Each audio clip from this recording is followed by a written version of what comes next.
The greatest run in LCS history. Let's see it. In the summer of 2013, a then unknown team of future North American superstars took the LCS by storm.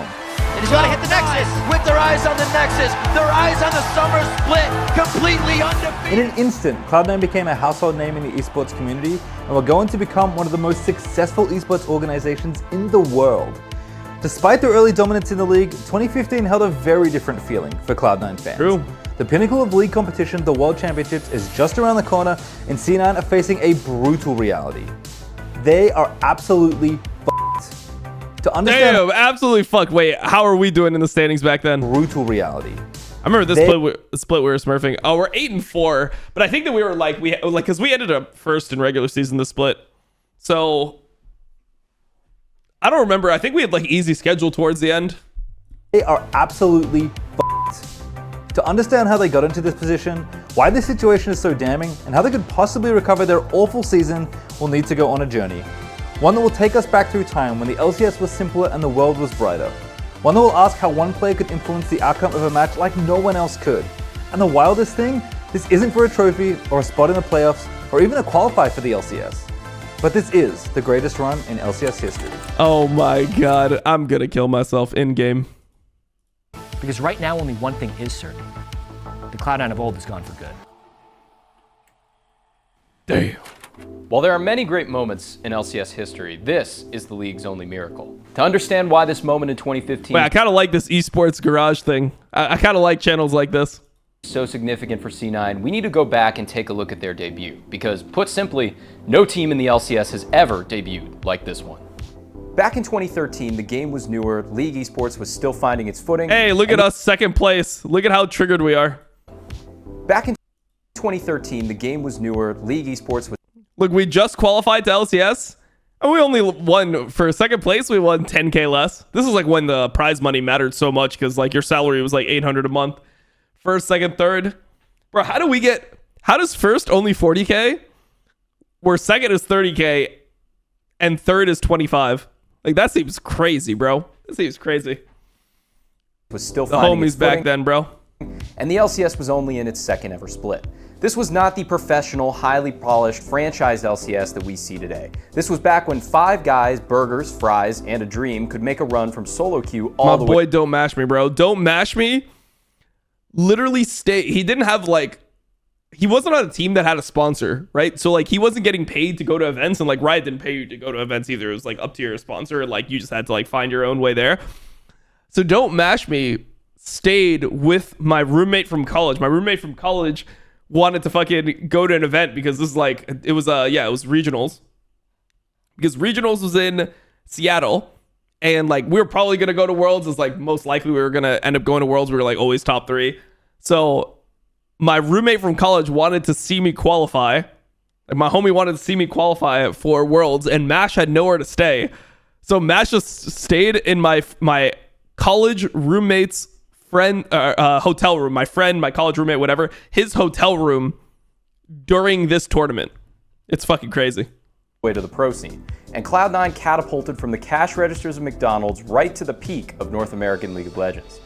After qualifying for the LCS in the summer of 2013, Cloud9 came out of nowhere and were light years ahead. Also, fun fact, this Cloud9 team, when they were Quantic, I was friends with High, and I also had like a lot of like respect with it from like High and Balls and yeah, pretty much just High and Balls, because they played in the tournaments where my team was always like going far, right? Like we were always getting top 2, top 3.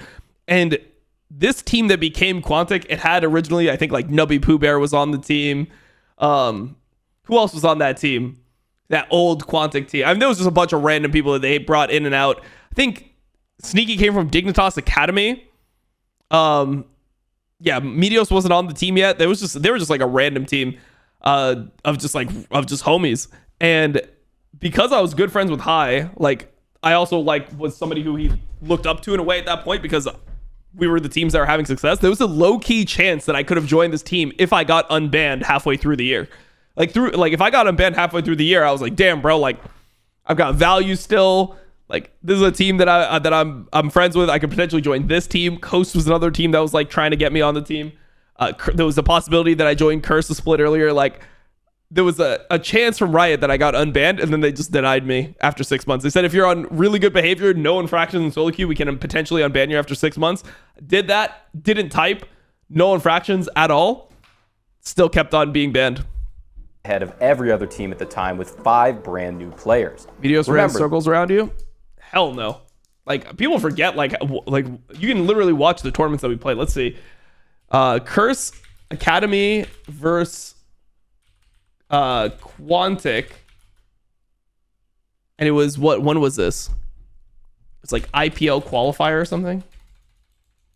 Something like this. Let's see. We can probably find this was at a time where teams didn't have coaches. The players were responsible for all the out-of-game prep, including drafts. So their support, Lemon Nation, had the idea. By the way, I actually think that in 2013 spring, the 2 best junglers in NA were me and Meteos, and we both weren't in LCS at that point. Like, he joined in 2013 summer. I came in 2014.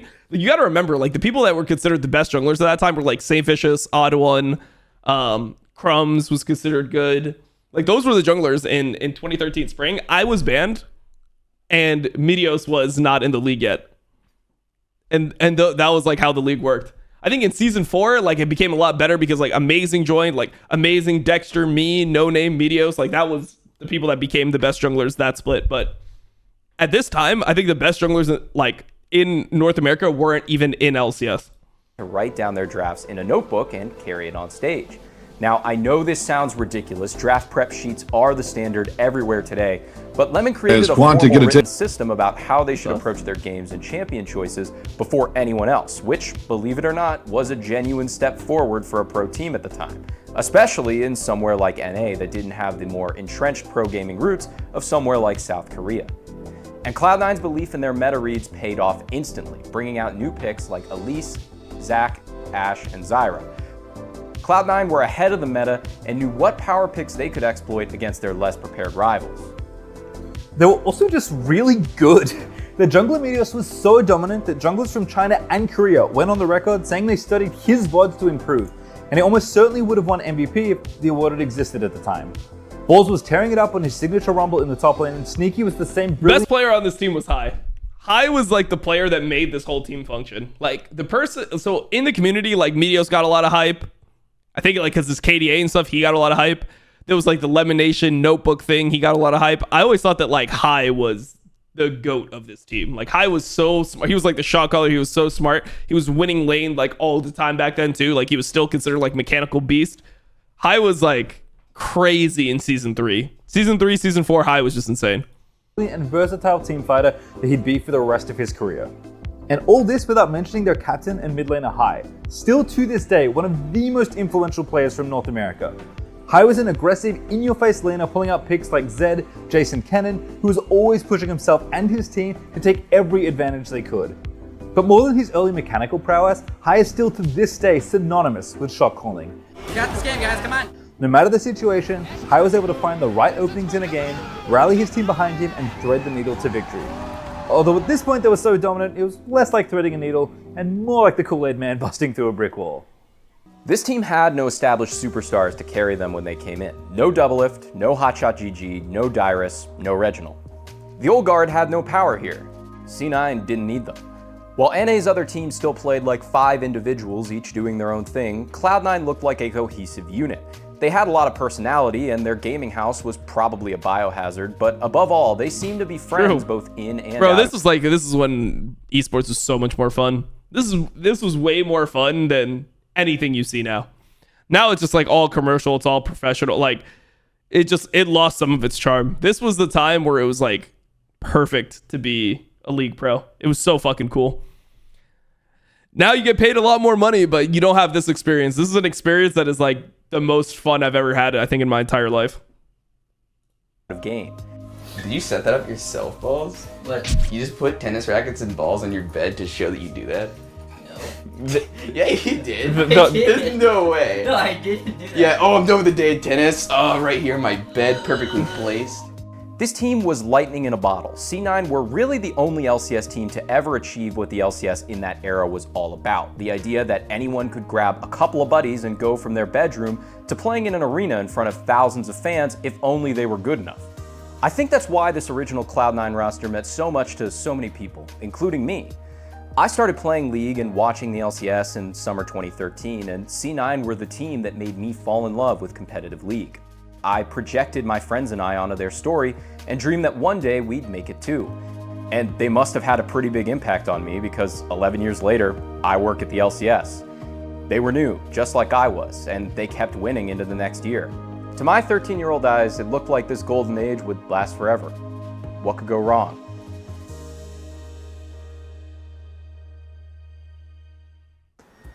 Fast forward to the summer of 2015, and after 10 games, Cloud9 are sitting one loss out of 9th place, with less than a month left to play in the regular season. A stark departure from their previous finishes of first, and second. True. What was supposed to be the because they had High got kicked from the team. It was so strange, bro. This whole time was so strange because like you think about the regional qualifier, right? And this regional qualifier, the whole thing that this video was about was how like High became like he went back on Cloud9 and like essentially when he started jungling for them, he brought back the shot calling, he brought back the structure and everything, and they ended up like going on this run and beating us. What people don't know is that like it was super weird because like when he got kicked from Cloud9, he had like beef with Cloud9. He was like, he couldn't even stay in the house. Like it wasn't like he got kicked out of the house, but he's like, dude, I can't mentally be in this house. Like it was his team. He was the one that like the team was structured around. He was the captain of the team, whatever. He's like, my own team kicked me. And he was so hurt by that, he couldn't stay in the house. So he's like, bro, I got to find somewhere to go. So for a couple weeks, for about 3 weeks, this is right before the beginning of summer split. He's like, I have nowhere to go.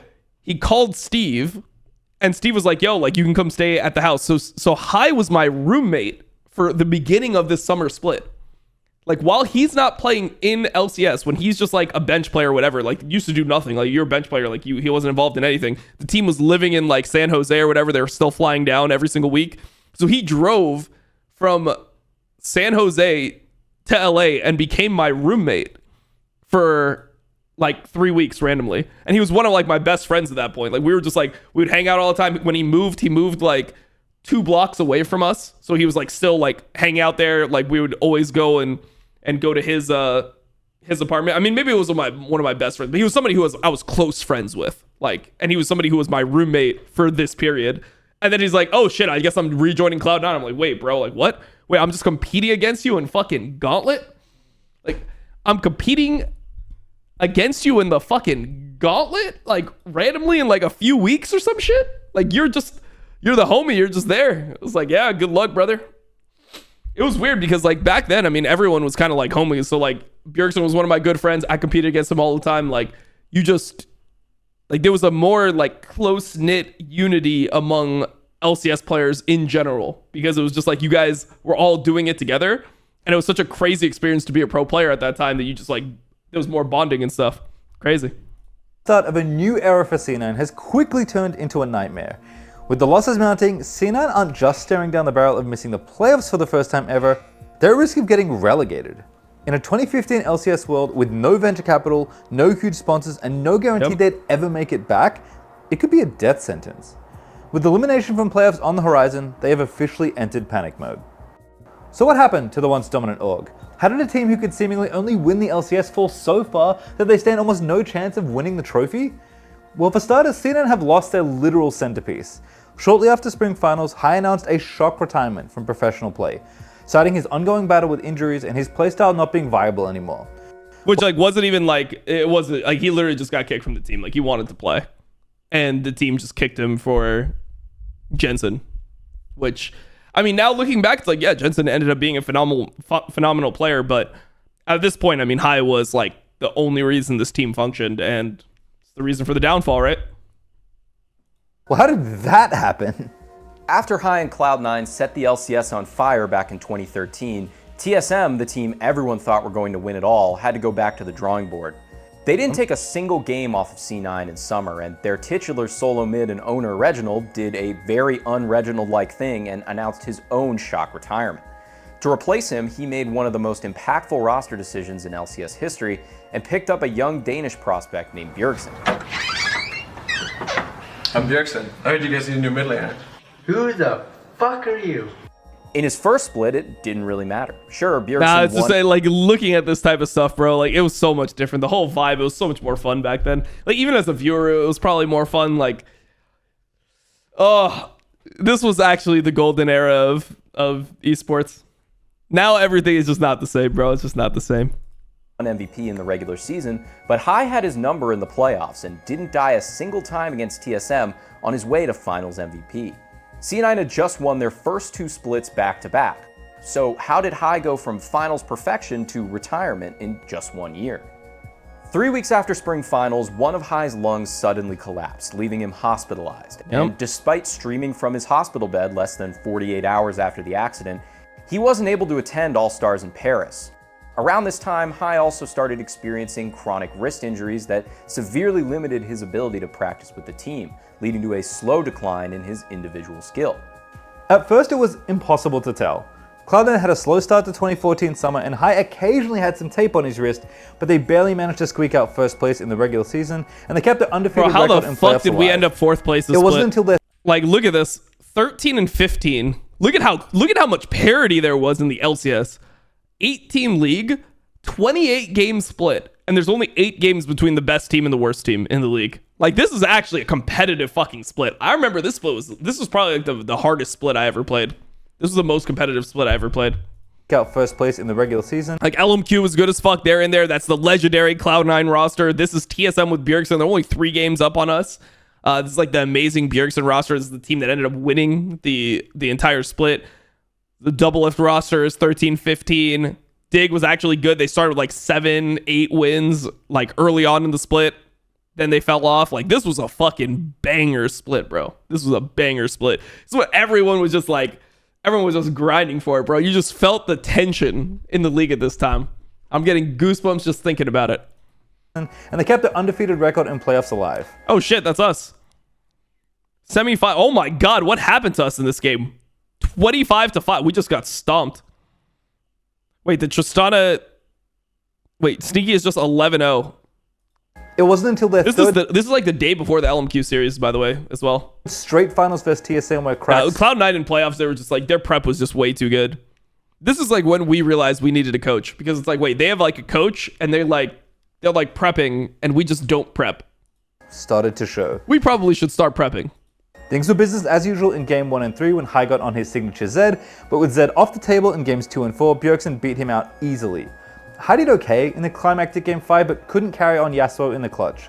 And with just a few crits from Wild Turtle in the game's final teamfight, Cloud9 were no longer immortal.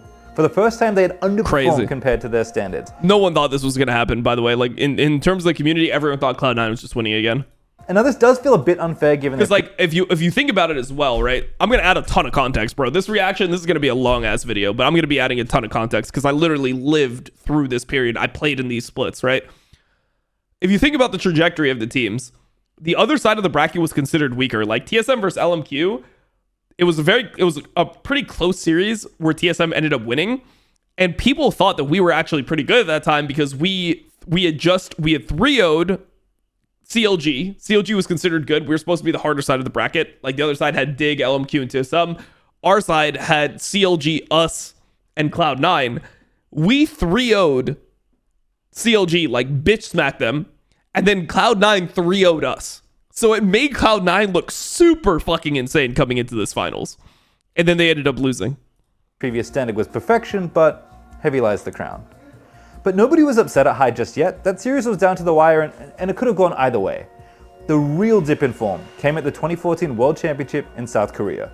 They put up a good showing and pushed Samsung Blue, arguably the second best team at Worlds, to the brink in quarters. But over the course of the tournament, it became clear that Hai couldn't really measure up 1v1. Wait, what is this? Okay, I'll watch this. Oh, it got deleted? All right. It's the very best mids in the world anymore. Faker clip is deleted in or what? every other tournament, C9 felt like they were winning because Hai was an elite mid laner with an extra dimension of leadership and creativity.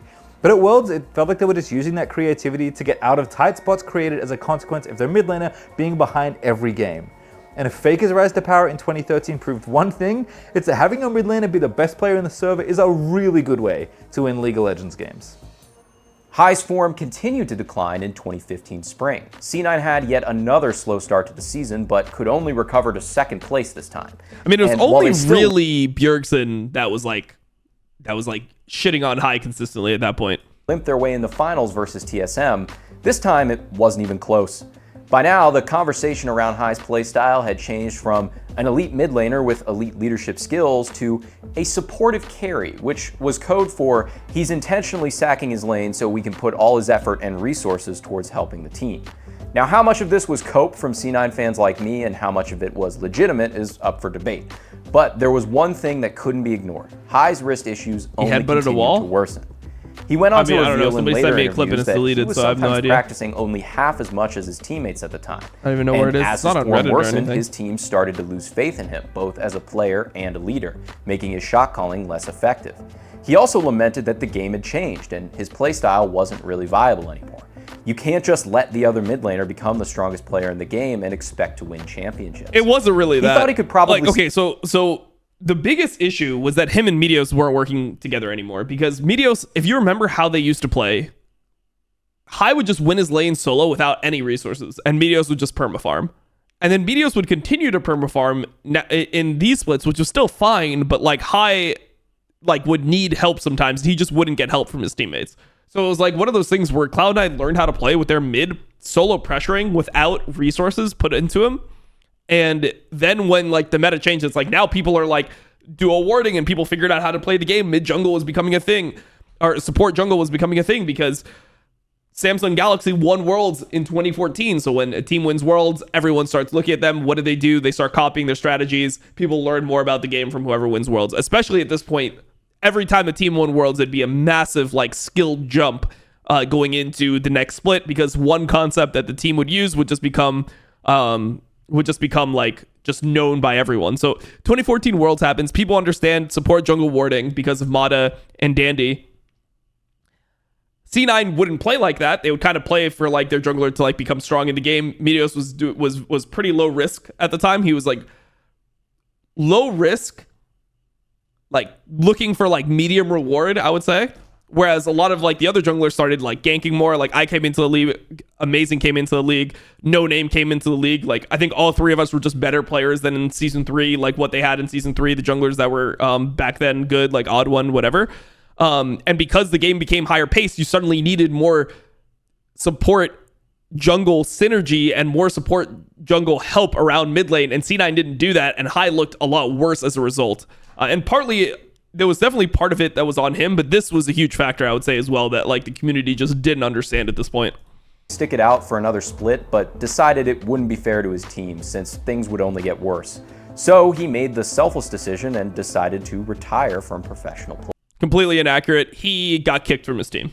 That left Cloud9 to look for a replacement, and after holding tryouts, settled on European solo queue star Incarnation, better known now as Jensen, the longest standing LCS players of all time, who's still playing today. Like Bjergsen to TSM, Jensen was supposed to be a Danish shot in the arm that not only brought success back to the team, but kept them afloat in the first place.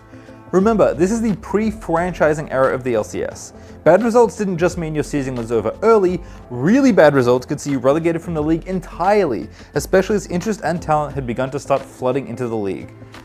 Unfortunately for Cloud9's 2015 summer season, Jensen is not the panacea they were all asking for. Despite his solo queue pedigree, this is Jensen's rookie split and first foray into professional play, and it's showing in their results. Expecting Jensen to be another Bjergsen, hard carrying games on assassins like Fizz and Zed, the champions he was known for terrorizing the ladder with. Instead, most of his games were on his now signature control mages as he tried to adjust to the more team-oriented environment of the pro leagues, and Cloud9 starts off summer 1-3. So Manny, as a C9 fan, at the time, how did you feel when Jensen replaced High?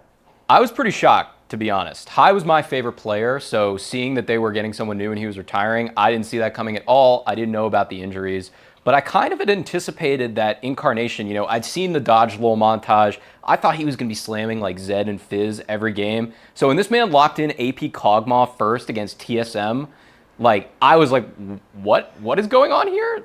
I thought it would be a much different story. And they did win that game versus TSM, but that proved to be the exception rather than the norm. And did people think it was Jensen's fault? Jensen was I down think 50 deep CS, bro. down, they probably didn't. But it is Reddit. So at the time, you know, people are looking for a scapegoat. And Cloud9 had just gotten rid of that original roster, right? They had killed the Golden Goose. And so Jensen, as the new guy, as the odd man out, got a lot of flame. The management also definitely did get, you know, questioned over this, but you know how it is in NA, right? Stop me if you've heard this one before. A new player comes in and isn't immediately the best in their role in the league, and everyone gets mad at them. It's a classic. Regardless of the reasons, Jensen is not to blame for the team. The context is that, like, a lot of times people come in when a team is struggling. Like, even though C9 got beat by TSM 2 splits in a row, they were still the second best team in NA, right? Like, we were third, they were second, TSM was first. It was like a very, like, clear hierarchy at that point. So it was weird to change, like, the centerpiece of your team when your team is still performing pretty well. Also, look at these fucking death timers, bro. 75-second death timers. God damn, bro. That is just mental to see, bro. 75-second death timers. Jesus. Summer shortcomings. And while it was likely a confluence of factors that landed C9 in this predicament, one thing is ringing loud and clear. Cloud9 are incapable of playing the game without High.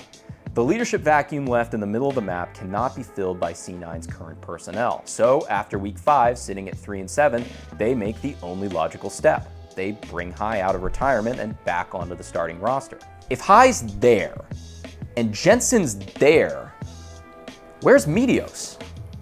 Well, you see, they're not bringing High back to play mid lane. They're bringing him back to play jungle. This is not High's first rodeo as a jungler. He does technically have competitive experience in the role on Quantic back in 2012, but for Cloud9 fans who would take to Reddit spamming bring back High, this was not the solution they were thinking of. Understandably, Cloud9 didn't want to ditch their rookie mid laner that they just imported from Europe after half a split, but for most LCS fans, they just watched a team replace one of the strongest junglers the league had ever seen with a guy that had just given up on pro play only a few months ago. Certainly a bold experiment. And the experiment does not start well. Cloud9 lose their first week of games with High in the jungle, going 0-2 to debut their new roster and bringing their dismal season record to 3-9. However, the team did rally to finish the rest of the season with a stellar record of 3-3. But they did learn some valuable things in those 6 games. The most important being that when they play the meta, they still can't win in those 6 games. Hey, look at that, bro. Look at your boy putting on a fucking clip. That's an 8-11 Gragas game, bro. Yeah, down some CS, but you take some down CS on Gragas, bro. Full tank Gragas. You can let that Rek'Sai have 16 more CS. 8-11, you fucking put him in the dirt. Let's go. The most important being that when they play the meta, they still can't win. In order to succeed, they're gonna have to get weird. Okay, High on the Rengar. High's wins come not on Rek'Sai, but on Rengar. Not on Sejuani, but on Shyvana. Everyone remembers their final game of the regular season against TSM, but they do not remember the game before, where High picked Nunu and they lost to TDK, one of the worst teams in LCS history. It wasn't perfect, but going 50% was good enough for you know the what's critical weird about that tiebreaker TDK against team? Team 8. That's Emperor, by the way. That's G2 Emperor. The next split wins LEC. EU LCS at the time. Literally the next split. I thought this guy was dog shit. And he ends up just winning EU with perks. It wasn't perfect, but going 50% was good enough for the critical tiebreaker against Team 8, where they won the one extra game required of them to secure 7th place and no longer be in danger of getting relegated. They didn't make playoffs, but right now, they don't care. For the Story Dog, the nightmare is over. Or is it? So normally, a 7th place summer finish would mean your season is already done. Sure, you might get to play on the same team again next year, but being out of playoffs typically meant you'd run out of games to play that season. However, Cloud9's spring success, coupled with them squeaking out a 7th place, did let them retain their championship points. Now, this system doesn't exist anymore, probably for good reason, but back in the day, teams got awarded points based on their performance throughout the season. The idea being to reward teams for consistency and strong finishes. These points would help teams qualify for the ultimate end-of-year destination, the World Championship. Putting yourself in the shoes of the Cloud9 organization, it's easy to imagine at this point that you're thinking about next year a lot more than the games in front of you. While they successfully avoided the perils of relegation, there's still a lot of uncertainty about C9's future. Do they keep most of this roster and run it back, or start fresh? Even though the team retains its slot in the league for another year, the future of its players is a lot less certain. Do they build a roster around Jensen, who's been middle of the road so far? Balls and Elimination look like they could be falling off, and what about Meteos? He's been far too good to ride the bench. While C9 are likely focused mostly on next year, there's one player who hasn't given up on Worlds, and it's the guy who had just recently given up his whole career. Back in week 6 before his first game on stage as a jungler, Hai promised Jensen that if he showed up to play, Hai would take him to his first Worlds. Now 3 teams from North America get to go to Worlds this year. One of them is the 2015 Summer Champion, CLG. The second is the remaining team with the most championship points, that's TSM. And the last is the winner of the regional qualifier known colloquially among the league community as the Gauntlet. And if TSM just beat CLG, then we would have got a second seed. Because we had 2 third places. We had more points than CLG as long as they didn't win, because if they win, they get automatic qualifier. Getting into the Gauntlet requires you not to be fighting for your life in relegations, which thankfully Cloud9 have already checked off. But the other element of the Gauntlet, even after you've qualified, is its very unique format. See, this isn't a normal tournament style mini bracket, this is a brawl. Teams are seeded based on their championship point totals, with the highest seeded team at the summit, the final boss of the qualifier, if you will. The remaining teams are then seeded by the next highest points, and so on, in a ladder-style bracket that sees the best team based on points at the top only having to play 1 series to make Worlds, and the 2 lowest seeding teams all the way at the bottom having to play 3 grueling single-elimination best-of-5s in order to qualify. If you haven't guessed it already, Cloud9 are at the bottom for this qualifier that they almost didn't qualify for in the first place. Yep. And it's not like this qualifier is filled with NPC teams either. Remember, by regular season standards, Cloud9 are bad. They are not the favorites they once were. They're massive underdogs. Everyone was like low-key scared of them though. Like everyone was low-key scared of Cloud9 because they were like, I mean, they do have like legendary players. Like 4 out of these 5 players completely ran this region for like the last 2 years. Start with, they have to fight Gravity, who finished tied for 3rd in the regular season, but were in contention for the top spot in most of the split, before drawing the short straw that was finals every single split TSM in the first round. Team Impulse is up next, and they also got trounced in playoffs by a finalist, getting swept by CLG in the semis. That being said, they have Impact playing out of his mind like usual, and the reigning regular season MVP Rush on their squad too. The final boss is Team Liquid, who actually finished 1st in the regular season. They've been great all split with former world champion Piglet and look poised to have a potentially title-winning run in the postseason before being dispatched by Piglet. Don't talk about us. 1st in the regular season. They've been great all split with former world champion Piglet and look poised to have a potentially title-winning run in the postseason before being dispatched by TSM. Nah, we were frauds. Like, we were like, when looking back at it, you know, you try to cope yourself into not being frauds, but it'd be like the same way as if, let's see, what's a good comparison? It'd be like if in LEC right now, like SK being like 1st in the regular season. Like, you just know they're not going to win.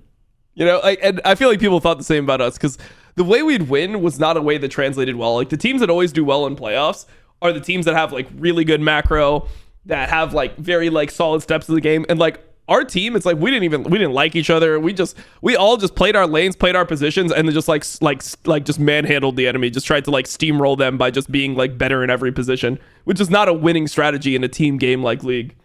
Like, you can't just manhandle the opposing team every game and win series off that.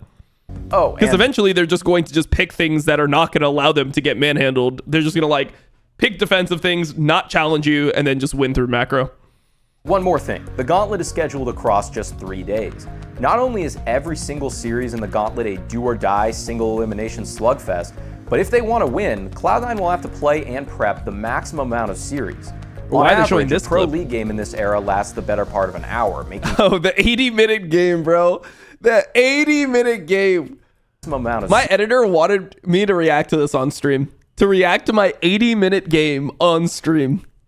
This was like the most tragic tragedy that has ever existed, man. It was crazy. Series. On average, a pro league game in this era lasts the better part of an hour, making this schedule extra grueling for the teams starting at the bottom. If C9 are going to make Worlds, they're going to have to win 3 best-of-5s in 3 days. That's a maximum of 15 straight stage games. So a dejected, underprepared Cloud9 with a starting roster that looks nothing like how they started their season is standing at the bottom of the mountain, looking up. You can't think about next year. You can't even think about Worlds. You just have to play the games in front of you. If there's one thing my experience talking to professional gamers for a decade has taught me, though, CS and 80 is that well, back then, like as jungle, like you just got way less CS. If you look at the thing, wherever it is, like for example, the white, your jungle camp was 1 CS. Like this is just pretty normal for this period of time. Like Krugs was 2 CS, the Gromp was 1 CS. Like you just didn't get CS. Games. This year, you can't even think about Worlds. You just have to play the games in front of you. If there's one thing my experience talking to professional gamers for a decade has taught me, though, it's that every competitor's through line is the same. I don't care what the odds are, I just want to win. Let me play, and play Cloud9 will. The Gravity series starts exactly as everyone expects, and C9 are quickly down 0-2 to start things off. Hyde tries to cook a little with the Amumu pick, but it's to no avail. The team just looks lost. All Gravity have to do is take 1 game in the next 3 and they'll move on, finally putting an end to C9's dismal season. At this point, Cloud9 have a choice. They could abandon their weird picks and go back to the meta, playing around either the new mid laner they insist is the star of the future, or maybe their AD carry, who's been their team's lone bright spot this summer. Or they could double down and give the ball back to their recently retired mid laner, off-rolling in the jungle playing champions that we haven't seen in years. Which option would you pick? Something in. Does High go back to the Shyvana? He does. The Gravity fans very happy as they're looking at game point. Cloud9 looking to keep themselves alive in the gauntlet. The North American Regionals going into game. Yeah, Move was all pro 3rd team. Move was considered really good that split. It was it was Rush first, me second, Move 3rd. That's how people viewed jungle this split in NA. 3 now. I forgot about Move, bro. I forgot he even existed, but he had a fucking banger split as well. Like he had a really good split. So it's crazy. The finals was Santorin versus Xmithy, but at the time it was Rush, me, and Move. Cloud9 versus 3 Korean junglers. is Gravity as we get onto the Rift. Cloud9 with their first big lead in a game though here. High looking to get out of a bad situation. Hunter goes. Oh, hello. Hunter is going to follow. They have vision there. They knew it was a double. Altec has all the peel he wants from High. You can see High now trying to run away on the other side. A great flash to distance himself. Cloud9 very much so looking to keep them. Bro, look at Move CS. He has 65 CS to 200 CS. What the fuck? Alive here, zeroed out with the shockwave. The ball movement was not known. Cloud9 has their eyes on the prize. That's going to be the last hit, just a tip onto Altec, and it's 16-12. Cloud9 keeps the dream of Worlds alive. Now 2-1 versus Gravity. Good, that utility that he brings. Oh! Explode if they can. Oh, from the backside. Oh boy. Oh, even more damage. Is it going to be the kill? Hail of arrows. Sneaky flashes in. I'm gonna go on TF. TF. Oh, TF. TF over here. Careful. Ash. Move is down, so it's not even a 50-50 smite. Oh, they're gonna go for money. Damn. Cloud9 really want this game 5. That's going to be Altec as well. One after the other is, I believe we're going to a game 5. Cloud9. You know what's weird? So like the whole narrative going up to this was that like, oh man, like High plays all these off meta junglers like a Mumu, Shyvana, all this stuff. And I was like sitting there the whole time like these champions suck, right? Like if you don't remember what it was Cinderhulk meta. This is when Cinderhulk was OP. Gragas built Cinderhulk, Rek'Sai built Cinderhulk, like which is HP item. So you'd go tank Rek'Sai, tank Gragas, tank Echo. That was the meta. So like he was playing all this shit and I was like, bro, this is gonna be so free. Like when he plays into me, he's just gonna pick this shit and I'm just gonna run the game. And then when he played against me, he actually just only locked in Cinderhulk champions and like Nidalee, which we both played, which was the only, it was like considered OP, it was like first pick, right?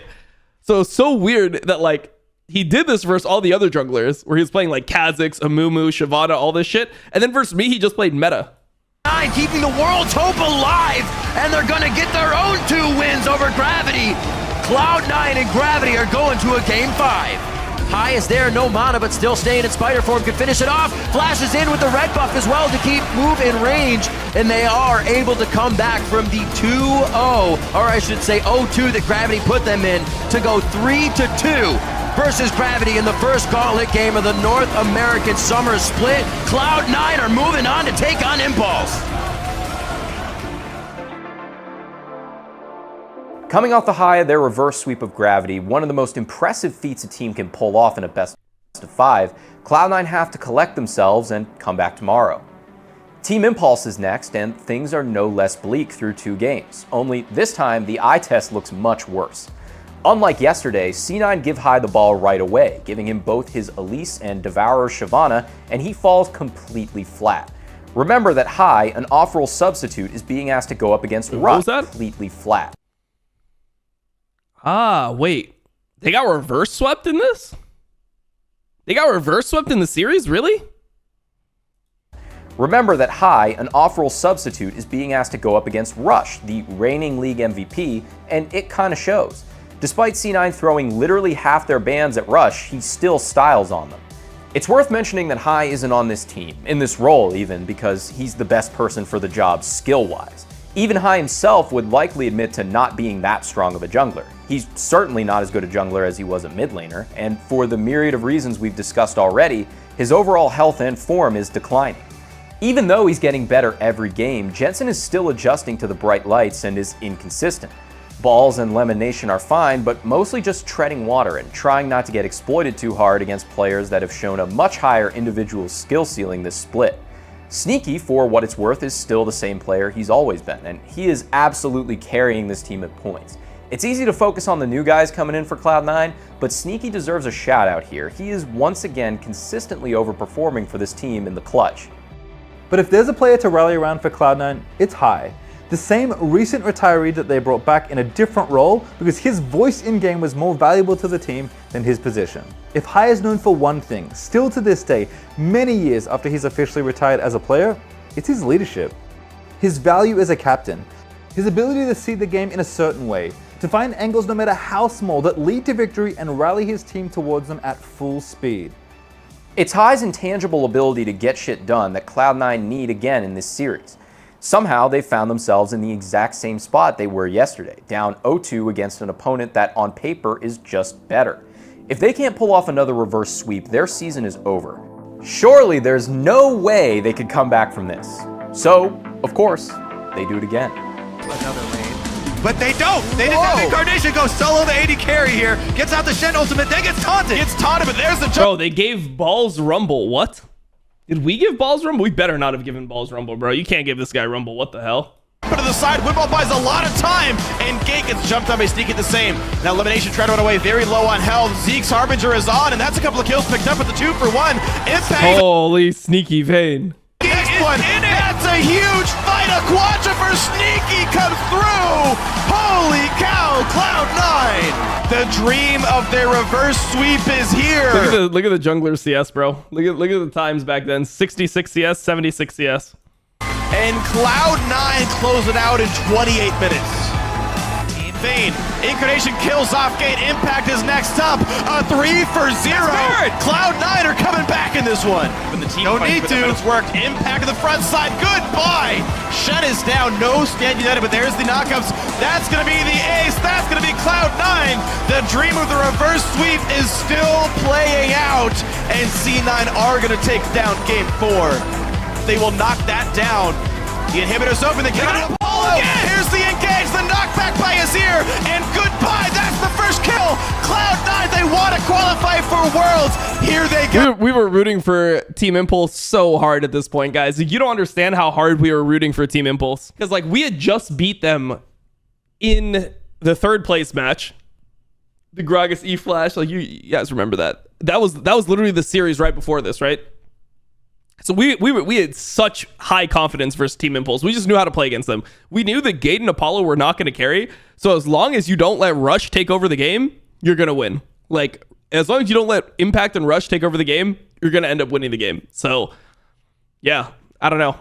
We were rooting for Team Impulse. Then when Cloud9 won, we're like, oh shit, boys. Oh shit. Oh, Nexus turret number 1. Where's the defense? It's not there. Impulse have to give up the base. They give up the game. They give up the series. Cloud9 gets the reverse sweep, and they're gonna face Team Liquid. Initially coming over. Five more games. Just in time. Whew. 2 down, 1 to go. And as the format dictates, you get to save the best for last. Which, when you're trying to win a qualifying tournament to the most important tournament of the year, is not a welcome proposition. All that's left is the regular season winners Team Liquid standing against this unlikely Cloud9 run. A run that... Oh, wait, I'm watching myself just get like fucking ruined on stream. Nice, I'm just watching my career like end on stream. This was actually the series that ended my career, by the way. Like, it didn't end my career. Like, I obviously like still got like roster spots and stuff like that. I just didn't want to play LCS anymore because I put so much into this year that I was like, I put everything in, didn't get the result I wanted. There's no guarantee that it happens next year. And like this streaming thing is like, it's going to go well. Like I just knew the streaming thing was going to go well. So it's like, am I really going to sacrifice? Literally, like at the time, it was like, am I going to get paid 1/5 of what I'm going to make on stream? 1/6 of what I'm going to make on stream? Maybe even less? To play in LCS, to not even to have it potentially not even go right again. That's crazy. Oh, baby. We got Draven. Nice stops on the ganks. This is so ill. Like, I mean, the way that this game played out, like we were like running them. We're up like 2K. I was like, I think there was a point where I was actually up more CS than this, like effectively in the game. But our comp was just kind of like not that good. And this is what we realized about playing like Nidalee is everyone realized that Nidalee was OP. But what other teams did, what they did was they just drafted triple tank into it, and then I just felt useless. Like this game was like, wait, what the fuck? Like you're playing Nidalee with like runic echoes or whatever the fuck this was at the time, and as I'm playing it, like if I hit a spear on anyone, like it just doesn't matter. They just tank all the spears. Like it just felt so weird. Now High's going for a brute force cake. If they get something, That's it's going to be very low. Piglets next. There's the connection. It's a 30-minute win. Cloud9's killed everybody at this point. No one left to really stop them from pushing the base in. Sneaky goes for more. He stuns Piglet. He gets a triple kill. 8-0-3 on the Draven. He knows it's the league of himself. There's the... Also, can you imagine we were consistently picking Vayne into Draven? Because like we just thought like Piglet was like, oh, I'm like the Vayne guy, you know, like he had his own world skin, like he had won worlds on that champion, and it was like he was good enough at Vayne to not get like giga shit on by a Draven, but for some reason we got mind game into thinking that like it was actually good to play Vayne into Draven. It's like no, don't ban why ban Draven when we could like just lane into it? It's like, wait, what if like we just didn't give them Draven though? Nexus, there's the game. Holy cow, Cloud9 taking down game 1. As if this team hasn't thrown us enough curveballs Yeah, we literally couldn't. Look at how much better their comp is than our comp. Look at our comp and then look at their comp. They have Maokai, we have Nautilus. Gragas, Nidalee. We have Lulu, Orianna. Like, yeah, how big is the draft diff in this game, actually? Holy fuck. C9 managed to do something they haven't done yet this qualifier. But it's like we couldn't draft because we also just like couldn't ever agree on anything. So we just like couldn't even draft. Like our coach was... Peter Zhang, like he was a good coach. He was not playing with an even deck here, bro. Like he was just like, we first pick Nidalee because it's OP, and then we just like want to play Vayne into Draven, so we kind of have to pick that. And then it's like we need a tank top, but they take Maokai first. Okay, we get like a shittier tank top.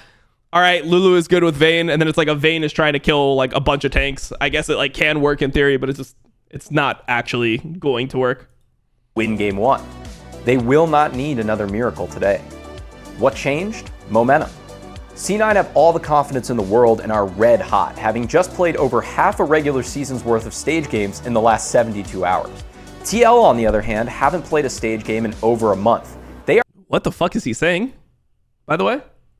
Why do people like this? This actually kind of bothers me. Just like do some research before you do videos like this. Like don't get something like that wrong. What do you mean we haven't played in over a month? Like what does that even mean? Summer promotion was what days? Let's see. Summer promotion. Oh wait, no, sorry, that's summer promotion. This is regional finals started on the 29th of August. We played on the 31st, right? We played the 31st of August. Summer playoffs, we played on the 22nd. Like we had literally just played in playoffs. We'd been playing we had a bye in quarterfinals and semifinals. we played TSM. We got 3-1 by TSM. And then third place match, we played again on the 22nd. So we hadn't played in like 9 days or something. Like we literally played like a week beforehand at Madison Square Garden. Like, I don't know. Just feels like that type of stuff. Like, it really bothers me for some reason. They are ice cold and have had 2 full days to internalize that C9 seem to have a date with Destiny, and despite all logic, they're going to have to be the third wheel, or the fourth wheel, I guess. I mean, he's taking the clips from Madison Square Garden. C9 are at their best when their backs are against the wall. They've been I don't know. maximizing their experience point gain all split long, and suddenly it all just clicks. Since facing 1 month, 1 week equals 1 month. What the fuck? Yeah. Their season on the line in the final day of the regular season, Cloud9 have come face to face with the end of their year time and time again. And yet, here they stand. A perfect 8-0 when facing elimination. So when TL stomps them in game... It's just like, I mean, it's just like your editor should somebody should fact check this at some point, bro. I don't know. 2 and evens the series, C9 hardly break a sweat. They've faced worse. So they put their heads down and get back to work. 2 tanks are missing, but falls to the next casualty. Bro, this game was so tragic. What even happened? We just had some like horrible bot dive in this game. What even happened? Because we were like really just ahead. I mean, I was ahead in every game this series, I'm pretty sure. And it just didn't matter, bro. It felt so bad. Okay. What happens? I gank mid, I'm pretty sure. We kill. Or like, what even happens this game? They do some play mid and we just ended up killing them. Yeah, I don't know what happened here.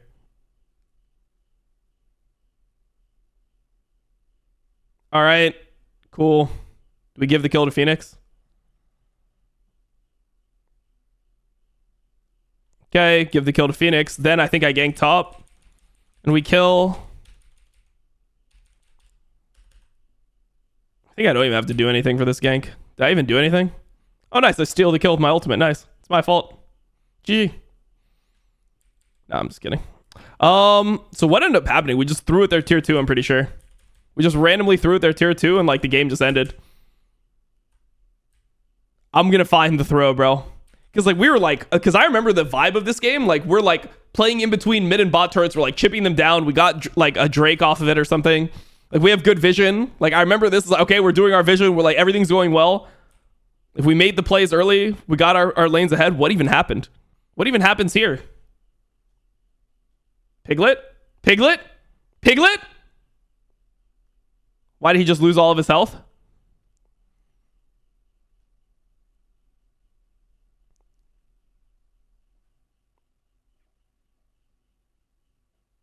Oh my god, we're flashing in. I mean, I hit the ult. Oh, nice. We just lost the game. How? What am I supposed to do? What am I supposed to do? Look at the situation, bro. Like, I got control of their bot side jungle. I ganked early. What am I supposed to do here, bro? Just pushing the wave. Why are we taking turret shots? What am I supposed to do, bro? What am I supposed to do? Okay, hit turret a little bit. All right, I don't want to let the Braum tag me under turret. Okay, I have to play like some range. I'll just wait next wave.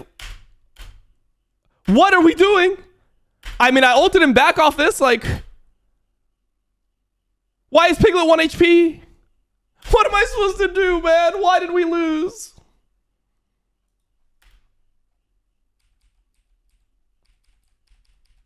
The game was so free. What happens afterwards, bro? What happens afterwards? No. What happens? What's the next big play? What happens here? Okay, wait, we're kind of scrapping. What happens here? Like sectioned off, kind of. All right, I'm coming back in.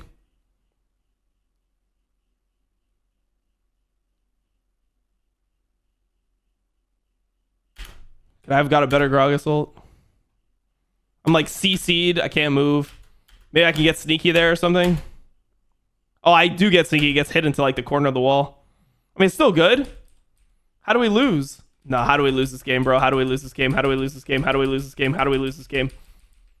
I forgot. I don't even want to see, bro. I don't want to even see how we lose this. What even happens? What even happens? Everything's fine. Everything's fine. What happened here? Special Q flash sneaky. Bro, it's so forced. We have no vision. We end up kind of playing out the situation.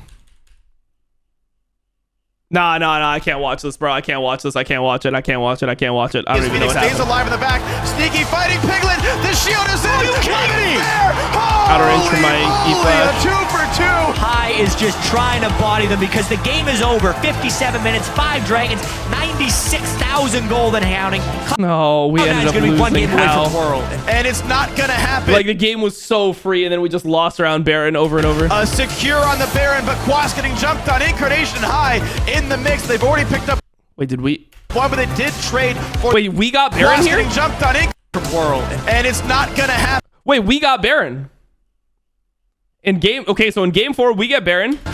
Secure on the Baron, but Quas getting jumped on. Incarnation High in the mix. They've already picked up one, but they did trade for the Scion. More damage is happening as High's in the back line. Piglet's Bro, I'm 5-1 and we got Baron, bro. I have all of our team's kills. Why did we lose? trying to run, and he's going to get away. Oh, The Q comes out. Incarnation gets hasted. There's the auto attack. There's Why did we pick Vayne into Draven again? Can you tell me? Can you tell me why did we pick Vayne into Draven again in a deciding game? Why? Why am I playing fucking Rek'Sai? I'm ahead of Nidalee. This is Thanos Nidalee. I'm ahead, and we got Baron, and we're just losing because we picked fucking Vayne into Draven. Nah, all my Piglet hate is so justified. It's so crazy, bro. Like, I knew he did some fucked up shit to me. It's so justified, bro. I'm not mentally ill at all. It is crazy justified. the kill. OP pop, they're going to stay for it. Dragon gets picked up just in time, but here comes Scion. Piglet flashes, all is well. With a slow land. This is effectively like the last game of my career. I played one game in Season 6, but this is effectively the last game of my career. These were the last games of my career. These are the games that broke me. They actually broke me as a human being. Bro, you thought LEC broke me? Nah. These games, bro. What's happening as Highs in the back line. Piglet's trying to run. Oh, these games killed me, bro. Away. The Q comes out. Incarnation gets hasted. There's the auto attack. There's the kill. OP pop. They're going to stay for it. Dragon gets picked up just in time, but here comes Scion. Piglet flashes. All is well. With a slow land, they reveal. I remember this game. It was so impossible.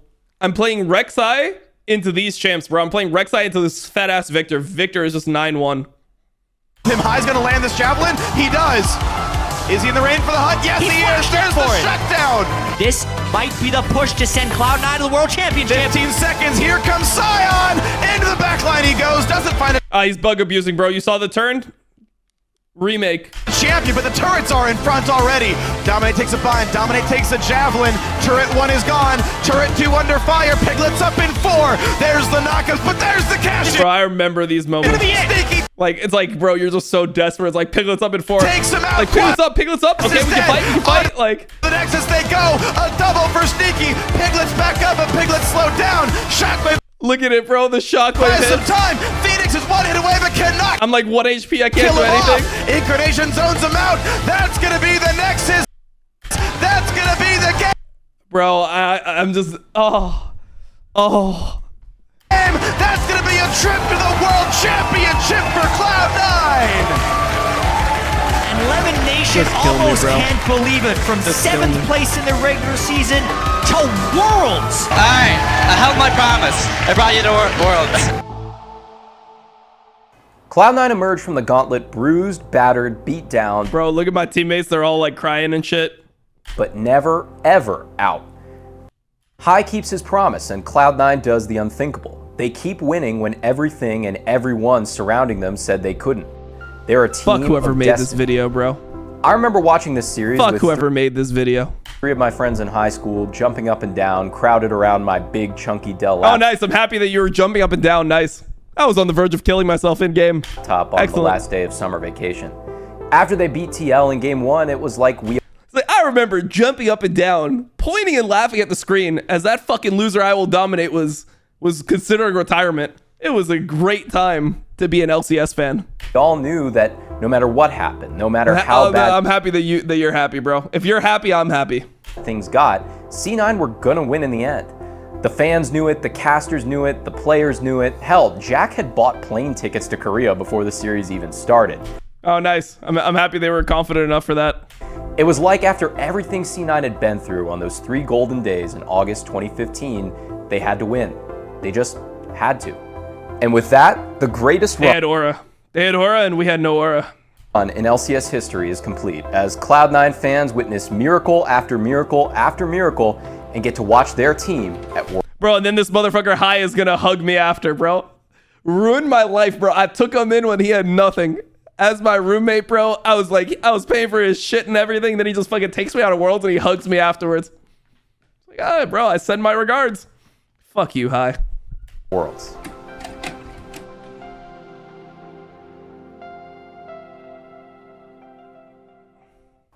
Thanks so much for watching, everyone. Make sure you subscribe to the channel if you haven't already, and hit the notification bell. I'm disliking the so you video, don't miss out on bro. future videos.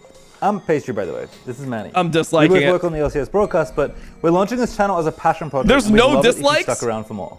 New videos drop on the first Friday of every month, so mark those calendars and stay tuned for what we got cooking. You can look forward to videos just like this every single month. And if you liked the video, you can demonstrate that love by hitting the thumb icon, and feel free to let us I know won't do what it. you really thought of the video by yapping in the comments below. I won't do it.